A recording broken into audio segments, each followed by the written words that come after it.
এখন মহাবিদ্যালয়, এদল শিক্ষাৰ্থী আৰু এক উত্তপ্ত পৰিস্থিতি। এইখন কামৰূপ জিলাৰ গৰৈমাৰীৰ ফকৰুদ্দিন আলী আহমেদ মহাবিদ্যালয়। সোমবাৰে হঠাৎ উত্তপ্ত পৰিস্থিতিৰ সৃষ্টি হয় মহাবিদ্যালয় চৌহদত। মহাবিদ্যালয়খনৰ কোঠাত অধ্যাপক ডক্টৰ সামিৰ আলীক আবদ্ধ কৰি একাংশ ছাত্ৰই হুলস্থুলীয়া পৰিৱেশৰ সৃষ্টি কৰাৰ আঁৰত শিক্ষকজনৰ কুকৰ্ম। মহাবিদ্যালয়খনৰ এগৰাকী ছাত্ৰীৰ সৈতে মহাবিদ্যালয়খনৰেই দৰ্শন বিভাগৰ অধ্যাপক ডক্টৰ সামিৰ আলীৰ অশ্লীল ভিডিঅ' ভাইৰেল হৈ পৰে ছ'চিয়েল মিডিয়াত। শিক্ষক ছাত্ৰীৰ অবৈধ সম্পৰ্কৰ ভিডিঅ' সামাজিক মাধ্যমত ভাইৰেল হৈ পৰাৰ লগে লগেই উত্তপ্ত ছাত্ৰই ঘেৰাও কৰে অধ্যক্ষৰ কাৰ্যালয়। অভিযুক্ত শিক্ষকৰ বিৰুদ্ধে ক্ষোভ শিক্ষাৰ্থীৰ। আমাৰ কলেজৰ ষ্টুডেণ্ট কিছুমানৰ মোবাইলত মানে এই আমাৰ ডক্টৰ সমীৰ আলী তেখেত দুজনৰ মানে অশ্লীল ভিডিঅ' আমাৰ মোবাইলত সম্প্ৰচাৰ হয়। সম্প্ৰচাৰ হোৱাৰ লগে লগে আমি ছাৰক সুধিলোঁ, ছাৰ এইবিলাক কি?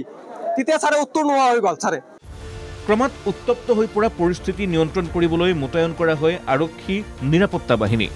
দীৰ্ঘ সময় ধৰি মহাবিদ্যালয়ৰ কোঠাত আবদ্ধ শিক্ষক ডক্টৰ সামিৰ আলীক উদ্ধাৰৰ বাবে অহা আৰক্ষীৰ ওপৰতো ক্ষোভ শিক্ষাৰ্থীৰ। ছাত্ৰসকলে দিলে অসম পুলিচ হাই হাই ধ্বনি।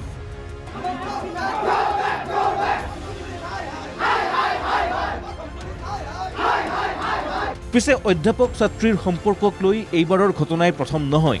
ছাত্ৰীৰ সৈতে সম্পৰ্ক ৰখা সন্দৰ্ভত পূৰ্বেও দৰ্শন বিভাগৰ অধ্যাপক ডক্টৰ সামিৰ আলীক জবাবদিহি কৰিছিল শিক্ষাৰ্থীয়ে।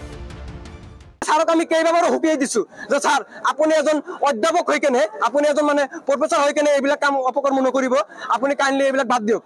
ছাৰে আমাৰ কথা শুনা নাই। আজি ডাইৰেক্ট ভিডিঅ'টো পাব্লিছ হৈ গৈছে। পাব্লিছ হোৱাৰ পিছত আমি ছাৰক ধৰিছোঁ।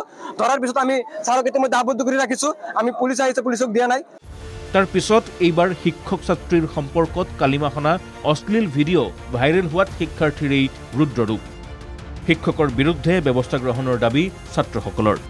গৰৈমাৰীৰ পৰা আনোৱাৰ হুছেইনৰ ৰিপৰ্ট, NKTV+।